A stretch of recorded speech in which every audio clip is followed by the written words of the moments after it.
You are listening to the Effective Statistician Podcast, a weekly podcast with Alexander Schacht and Benjamin Pieske, designed to help you reach your potential, lead great science, and serve patients without becoming overwhelmed by work. Today we are talking about a tool that every statistician that works on clinical data, especially clinical studies, needs to know about. It's especially super important for trial design. And as we all know, the three most important things in setting up and analyzing clinical studies are design, design, and design. So stay tuned for this awesome episode with my friends from Exploristics.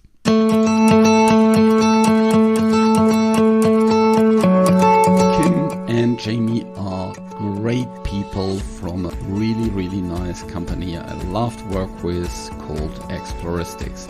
We have done lots of different things together, and I know Kim for a very long time.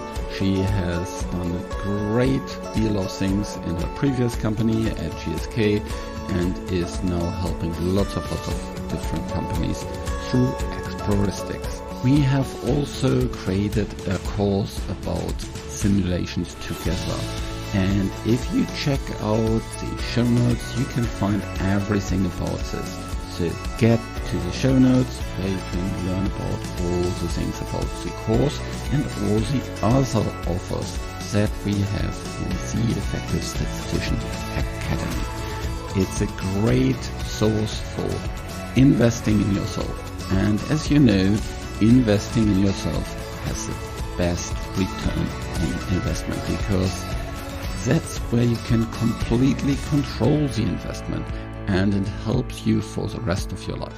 So check out the Effective Statistician Academy in the show notes. I'm producing this podcast in association with PSI, a community dedicated to leading, promoting the use of statistics within the healthcare industry for the benefit of patients. And as this episode goes live, the PSI conference, not the Effective Statistician Conference, the PSI conference is just a couple of days away. So if you still want to make up your mind and attend, then see you in London. I'll be there. It will be an awesome conference. So if you miss out on it, don't worry. There's also lots of on-demand stuff. There's a lot of webinars, all these kind of different things. Visit the PSI website at psiweb.org to learn more about PSI activities and become a PSI member today.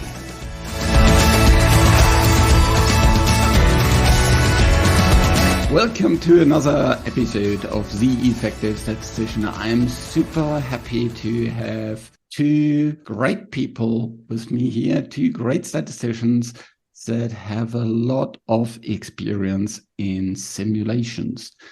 I actually stepped into simulations very early in my career, even doing studying, because when you do anything on non-parametrics, you always need to simulate things because nothing works out really like it should at the beginning, and you need to test lots of different things. But of course, there's lots of other things you can use simulations for. But before we dive into this, I want to shortly introduce you to our two guests today. So first we have Kim Hacquoil, who has been on the show before. Maybe for those who missed the episode with you, you can explain a little bit what you do. Hi, Alexander. Yeah, it's lovely to be here. Yep, it's Kim Hacquoil. I'm the Chief Data Scientific Officer at Exploristics. I've got lots of years experience working as a statistician in the industry, and I have done a lot of clinical trial design, and more often than not, most of the time I will be using simulation to do that. I've worked in pharma companies and I've worked here at Exploristics, and love designing studies and learning about different ways to use simulation to do that effectively and efficiently. Yeah, awesome. And then we have Jamie Inshaw, who I first shortly met when a whole big group within Exploristics went through the Effective Statistician Leadership Program, which I found really cool because Aidan and others Aidan, who is the CEO of Exploristics. By the way, he has been on this show before. Did I say he's the CEO of the show? No, he's the CEO of the company Exploristics. He has been on the show before, talking about some cool things that Exploristics is doing. They all felt that investing in these skills will help a lot within the company, but also help with communicating with clients. So, Jamie, great to have you on the show as well. Great to be here. Tell us a little bit about yourself. Yes, so my career started in academia. I started as a clinical trial statistician. I decided to take a break from clinical trials for a few years and do a PhD in statistical genetics, which was a real kind of change of pace. And then my love affair with simulation really began about 3 years ago when I joined Exploristics. And since then, my primary focus really has been on using simulation to inform optimal clinical trial design. Awesome. Very good. Let's start with a very simple question. What is a simulation actually, and why and when should you use it? So I can start with that one. Simulation is essentially making it up, as it were. Simulation is trying to create a virtual environment that you can then test. You can then think about, what if I do this differently, or what if I do that? And if you think about, what a simulation is, when you're doing a fire drill, you are practicing what might you do in a real kind of situation. You're simulating a pretend fire drill and running through what you would do. And then you can adapt and you can make things better for next time if you're maybe not quick enough getting out of the building. In clinical trials, simulation is used at many different stages, but specifically in clinical trial design, it can allow you to essentially run clinical trials in a virtual environment before you actually run it for real. And the real benefit of that is you save potential patients, because you can test lots of what if scenarios, really test your design factors that you can choose whether to go down one route or the other, and it allows you to really optimize before you actually run your real clinical trial. What are typical clinical trials where you would simulate things up front? Is there specific areas that you would most focus on? Do you want me to take this one? So just, I guess, before going on to that, maybe another angle on why simulation is useful and why I think simulation is so useful is that when you are simulating a clinical trial, you are in complete control of the truth. So you can generate a virtual population of which half of the population are on the active treatment, the other half of the population are on a placebo. You can generate a treatment effect that you know exists because you've generated the data yourself. And then the beauty is it really highlights to you, in reality, you're going to have that clinical trial playing out once. But what if you were to play out that trial over and over again? Actually, you won't have success every single time, because just the nature of statistical probability distributions. And what simulation enables you to do is just understand in advance of a trial starting your probability of being in that section of trials that are successful. Yeah. And so you're in complete control of the truth, and then you let the statistics do the rest of the work. So I think that's why simulation is really powerful. And to answer your question about when it's useful, so often if you have a traditional sample size calculation and you're expecting to see an endpoint that you expect to follow a fairly standard distribution, then that may suffice. But the reality is that real world data are messy. Real world data are, and when I say real world data, I don't mean clinical trials, I just mean data collected. Yes. So you're subject to all kinds of different things that could happen over the course of a clinical trial. And simulation enables you to factor these things in absolutely as you expect to observe them. So a really simple example would be missing data. Now, typically people would think about missing data, but they would just inflate their sample size calculation by a particular factor. But that makes the assumption, whether people know it or otherwise, that the missing data are equally distributed between your treatment arms. And so with simulation, you can very easily just increase or decrease the proportion of missingness in each of the different arms. And then you suddenly have a little bit of control over what you're going to see, and then you can actually see what your probability of success might be of your trial in advance of starting. So whenever there is some other factor that you consider might be important for your probability of success, simulations are a really effective and actually very easy way of testing those critical, potentially critical assumptions. So things like missing data, weird distributions of the data, what are other factors that you can look into in terms of trial simulation? So actually, I've just got out of a client meeting where we were discussing some of these elements, and the one that they really honed in on actually was a kind of repeated measures piece, where they're in a setting where they could take multiple measurements on patients, or just one measurement at the end, or one at the beginning and the end. And they were asking, how do you build that into your design of your study? And simulation makes it really easy to answer that question, where you say, is it better to have more observations on fewer patients, or actually just, is it better to have more patients and only take one observation? And so using simulation, you can very easily build that in, and actually build in, more importantly, the correlation structure that you inherently have when you are taking repeated measures on an individual.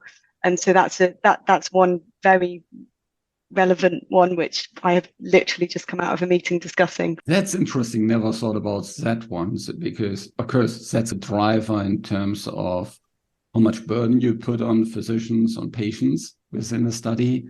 And if any additional visit is always costly, always puts more data into the system, which statisticians generally love, but of course that all comes with a cost. And it's very relevant in areas where, like rare diseases, where you might not have the luxury of a massive sample size. For example, you might be in a kind of constrained setting where it's only feasible to recruit 50 patients or something like that. So you really do need to make the most out of those patients that you recruit, and really set the kind of study up for success in the measurements and the observations that you're doing on the patients. Other examples, so if you've got a primary outcome of interest in a clinical trial, that might be some questionnaire that's bounded between 0 and 10, for example, and you're expecting to see a 3-point difference between your treatment and your placebo group. If you were to just run a power calculation, it almost certainly wouldn't take into consideration the fact that you can't go above 10 or below 0 in that distribution. And simulation is just enabling you to understand if that traditional or simplification matters. So you can run the simulation as if you would have collected the data, so with all between 0 and 10, and then you can see whether or not that traditional power calculation is valid for your expected set of data. So we could probably talk for quite a while about examples of where simulation could work or could be useful above traditional approaches. Yeah, so probably pretty much everything that goes into your analysis piece. Yeah, like populations, visits, dosing, stopping rules, all these kind of different things all go in there. So that's pretty cool. I very much also like that you can simulate everything about missing data, so also can much better explain what the different estimates will be. And that's another really nice approach. So you can actually show people, okay, this is the truth. Yeah. And if we assume there's no other things happening, any post-baseline events, everything is fine, then, this is what we'll see. And now we'll imagine we'll have patients that die or that stop due to adverse events or whatsoever.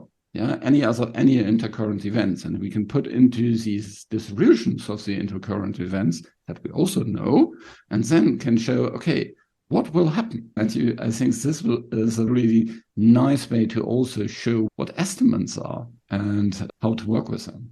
It very much does, Alexander. And I think obviously estimates it was a hot topic a few years ago. It's still a hot topic, really, isn't it? And I think we're continuing to learn as we go along here.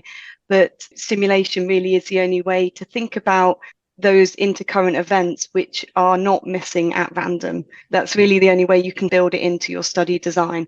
And you can like Jamie said about the missing data that might be unbalanced between different treatment groups, then you can build in exactly the same thinking with regards to current events not being balanced across different treatment groups, or even the relationship between different intercurrent events and how that factors in to the Estimans framework.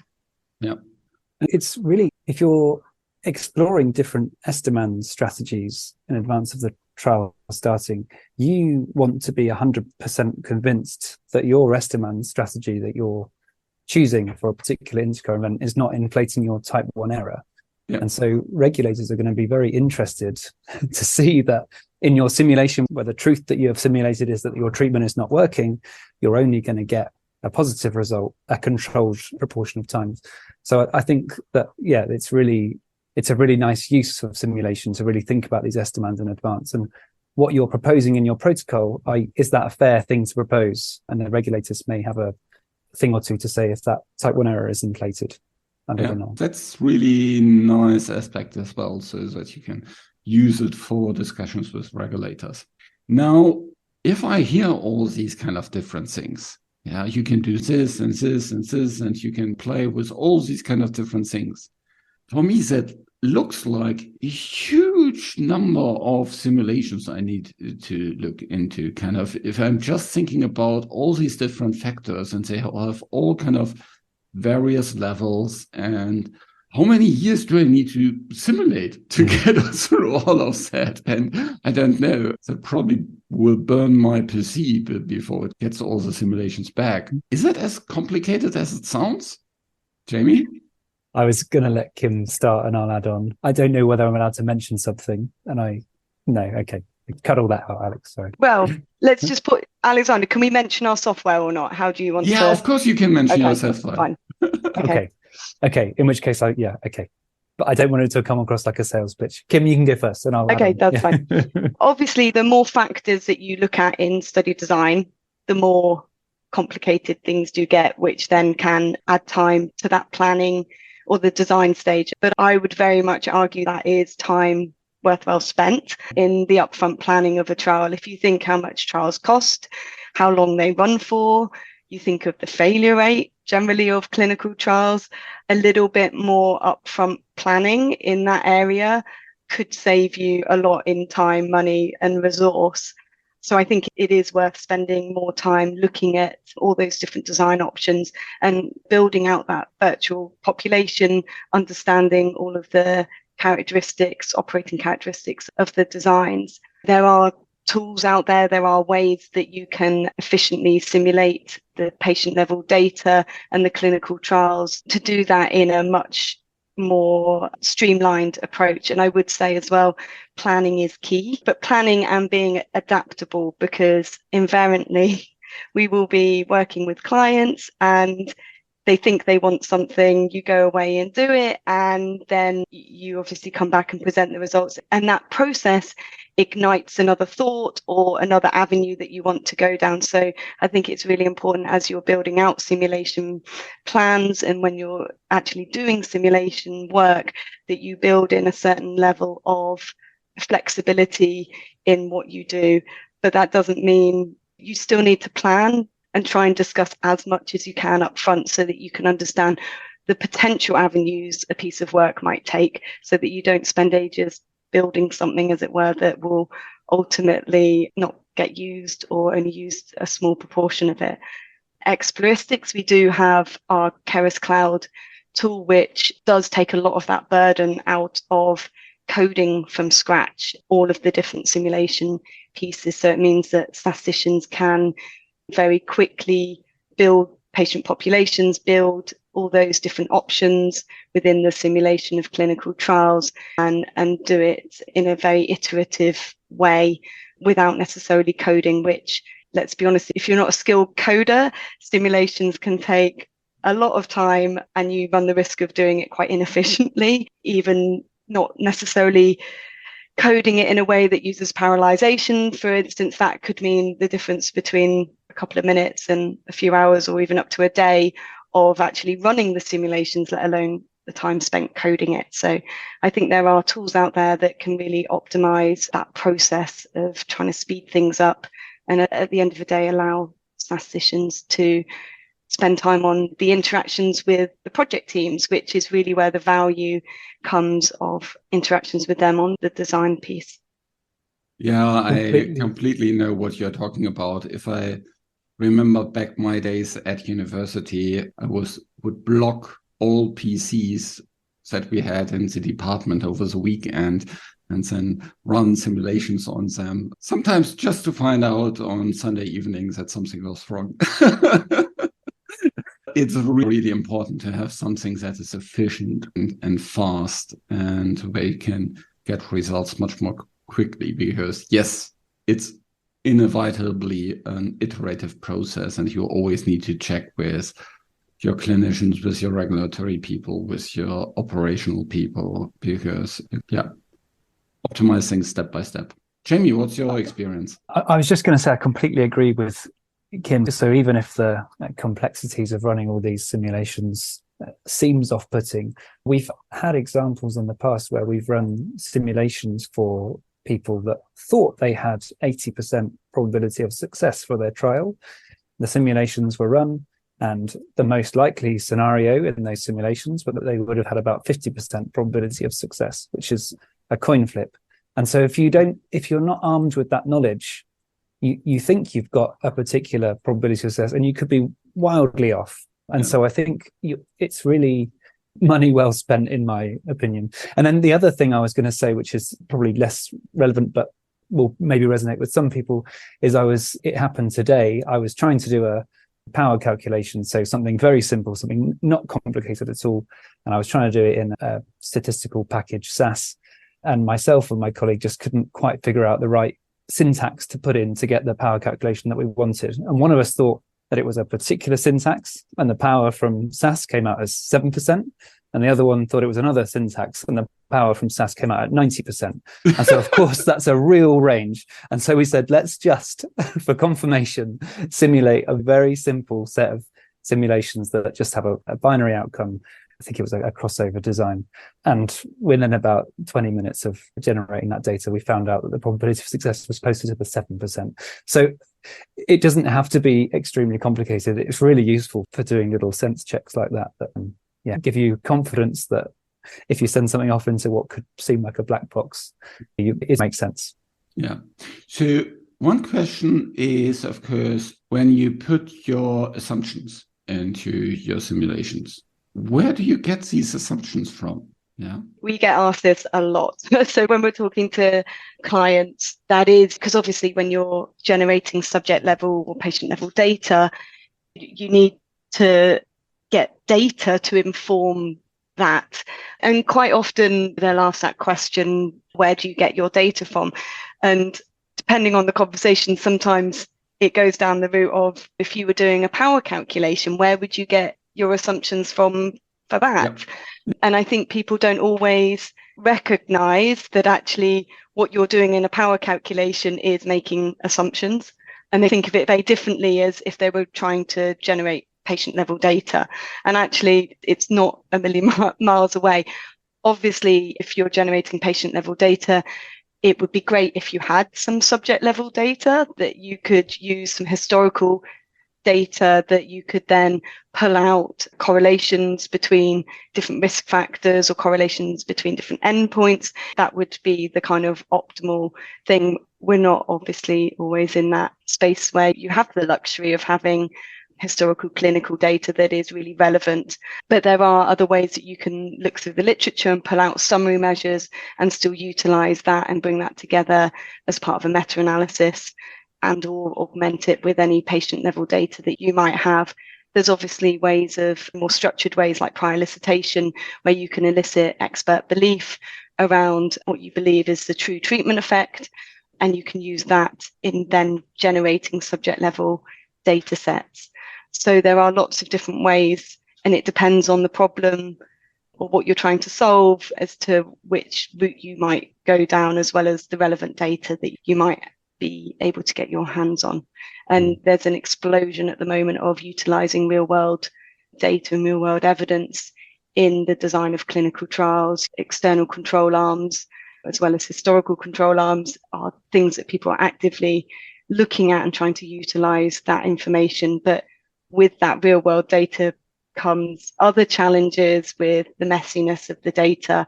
And it's making sure that you can pull out the insights and pull out the bits that you need to then help generate that simulation data. That's interesting. But as you talk about real world evidence, if I have historical data, so not real world evidence that I collect alongside the clinical trial, am I actually allowed to use that in the simulations for the study itself? For the analysis, do you mean? Or no, for the simulations, the design? for the design. So I don't see why you wouldn't be able to use it for the design, because the design is to inform what you think the study is going to be like. There's obviously different techniques if you're then going to use that in the analysis or using it instead of a kind of internal control arm or augmenting it with an internal control arm. The only restriction on that might be if you are looking at the outcome data of your external control arm in advance of running a externally controlled clinical trial, or you run the risk of biasing yourself. Knowing too much about the data prior to you lose your ability to pre-specify before seeing all the data. So you have to be careful about what you look at before doing a clinical trial that combines data with an external control arm. There's a load of regulatory guidance that's come out semi-recently on that. Yeah. Okay. Yeah, that is, I think their pre-specification is maybe not the optimal way to adjust for bias. But I think sometimes people think pre-specification is the holy grail. There's lots of other ways you can control bias in a way you can show that your results are robust. Pre-specification is just one. And in the area of purely real-world evidence analytics, pre-specification usually doesn't work because you don't know what you'll really get. That's the other topic. But that is a little bit of a sidetrack. Now I've got all these different things. I've worked with Keras Cloud, so I got them very easy and fast. And now I have lots of different dimensions that I looked into.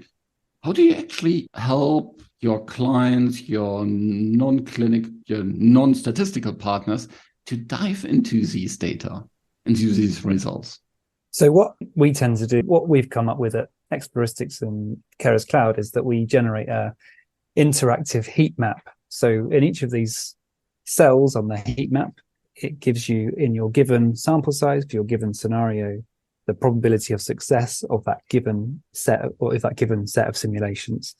And what that enables you to do, given it's interactive, is compare the simulations of greatest interest. So say you have, we were talking about correlations earlier, a scenario where you've got no correlation that exists between two data points in a given individual, and a scenario where you've got a high correlation that exists between two data points in an individual, where you can compare the two scenarios and see directly the impact on your study probability of success of factoring in that correlation into your design, and how in reality your probability of success would go, well, up or down depending on the direction of the correlation, should that exist in reality.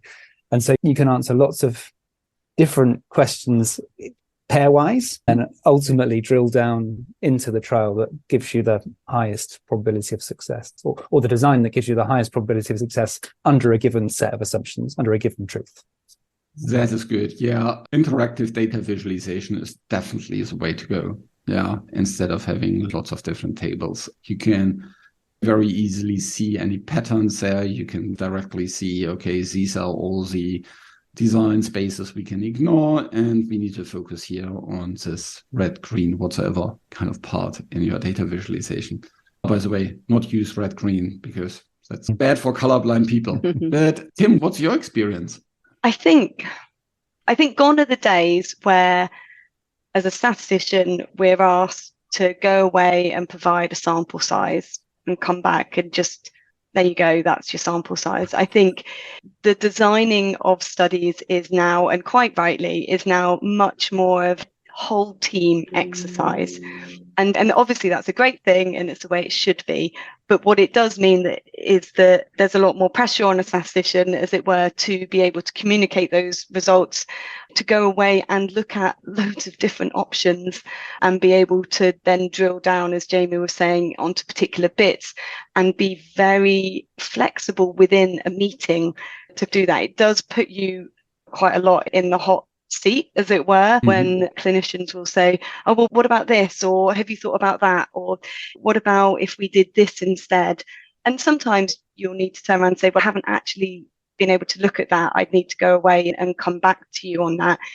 Or other times says, yep, if we look at this and we compare it to that. So I think there's a lot more freestyling probably that a statistician needs to do nowadays than 10, 20 years ago, where it was people weren't interested in that sample size section of the protocol. Now it's so much more pivotal and it's a lot more of a collaborative activity. I love it. If you have these interactive data visualizations and you have a discussion with a team, sometimes it's good to come with two statisticians, is my experience. One that is working on the interactive data visualization, and the other one is moderating and leading through the discussion, because doing it both at the same time can be quite demanding. And I've worked with a similar setup and also with key opinion leaders and things like this, and that can be quite nice. It actually can also be quite impressive to people when they see, wow, you did this and you can answer this question and so on. So that's pretty cool. So how many iterations do you usually go through until you've been to the end of your design space? Do you know how long a piece of string is? That's the answer. If it's a simple simulation, it can be 1 or 2 iterations. But when you start to get complexity within your simulation and each different assumption is scrutinized and the impact of each assumption is really realized, these things can run and run. But we tend to say 2 or 3 iterations should be enough to give people a good idea of where their probability of success would be. But it really depends on. So I've recently done a set of simulations, and this is one area that we didn't mention earlier, actually, that is a big advantage of simulating, and this is in adaptive designs. So the client was trying to understand what the optimal futility rule should be at an interim analysis. And an optimal futility rule is one that stops the trial as many times as possible if the treatment is not working, but doesn't stop the trial as many times as possible if the treatment is working and looking like it's in line with your assumptions that you set out at the start of the study. And of course, you can come up with infinite number of different futility rules, and each of them will have slightly different operating characteristics. And I feel like 2 or 3 iterations in, those conversations may go on for some iterations more. But you have other examples where, one set of simulations answers the question broadly, and they don't need much more. Awesome. Yeah. Now, and to add to that, I suppose it does depend how many times the goalposts are moved. We've all been there where you have a certain discussion with your project team. You think you've got to the design that you're going to use, and then there's either some external competitor information or maybe some internal resource or other constraints or other factors that come into play, and then the project team have to rethink things. How long's a piece of string, and then also how many times the goalpost is something to think about there as well. No need to do it in half the time. We now have 10 million less in budget. We now have whatsoever. I think we've all been there. But sure. So I want to turn around to some things that is quite helpful for the listeners. And that is a course that Jamie, Kim, and I are now rolling out. It's called Mastering Study Design and Strategy with Simulations. And the goal for that course is to get you really up to speed with simulations and make sure that you feel confident about it, that you have all the different aspects of it covered. Kim, Jamie, can you tell a little bit more about this course? Yep. So the course is going to cover the standard kind of bits around what is simulation, when should I use it, how, in the sense of those steps of a simulation plan. But it's also going to be fueled with lots of examples, because I think examples are the easiest way to learn new topics, or also really understand things that you might have a kind of high level knowledge around. So there'll be lots of examples going into kind of details of where simulation has really made an impact, to help you think a little bit more about, when you're in certain situations, how you could use simulation in clinical trial design. It's also going to cover a little bit about regulators, because ultimately they are one of our key stakeholders when it comes to designing clinical trials, especially obviously later phase ones. So it's really important to understand what they're thinking and where they see opportunities and what they're willing to accept in that space, as it were. So they're the kind of main topics. And then we'll also cover a little bit what we were talking about there around how do you actually communicate the results and how do you interact with your team to make sure that you're really being effective in getting across what is a lot of work and sometimes some quite technical statistical aspects to non-statisticians. Yeah. And what I really love about this course, it is from people that actually do this day in, day out. Yeah, you just heard from Jamie and Kim, lots of different examples, lots of use case stories, lots of real world experience. Yeah, and I think that makes it so valuable. It's not some kind of ivory tower research on simulations, it's practical things that you will need for the design of your studies. And as you have heard, it's if you're working in the clinical trial space, it is one of the aspects that you absolutely must know about. Yeah, I think there's no way around it to be able to use simulations for trial design. And you know what? When we need to focus on something, what are the three main and most important parts within clinical studies? Design, design. And check out this program, this course. You will find the link in the show notes. We'll actually run this as a live course for the first time. We will have 2 recordings and 2 kind of webinars during July of 2023. If you're listening to this before July of 2023, you can still enroll in the course and get it live delivered. Of course, that comes with the benefit of you will be asking questions, and I think it's also always a little bit more engaging. If you listen to it only afterwards, then check out the Effective Statistician Academy, whether you can still find it there. I'm still finding it there because I know this kind of podcast episodes get listened to years and years in the future. Maybe we have something better by the time you listen to this, maybe in 2027 or whatsoever. Any final words, Jamie, Kim, from your end? Not from me. Looking forward to seeing whoever wants to come to the course. See you there. No, just actually, there was one thing when I was asking people who I know worked in simulations around when would you simulate, and I still love this one the best. It was like, always. I simulate all the time. And it comes back to your point, Alexander, that it really is an important skill for statisticians to have. So yeah, people generally should be always simulating. It's great. Yeah, always keep simulating. Love it. So see you in the program, in the course. And Jamie, Kim, great to have you on the show. Thank you very much. Thank you.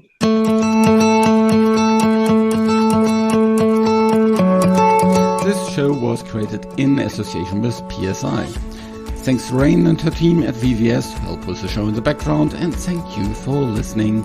Reach your potential, lead great science, and serve patients. Just be an effective statistician.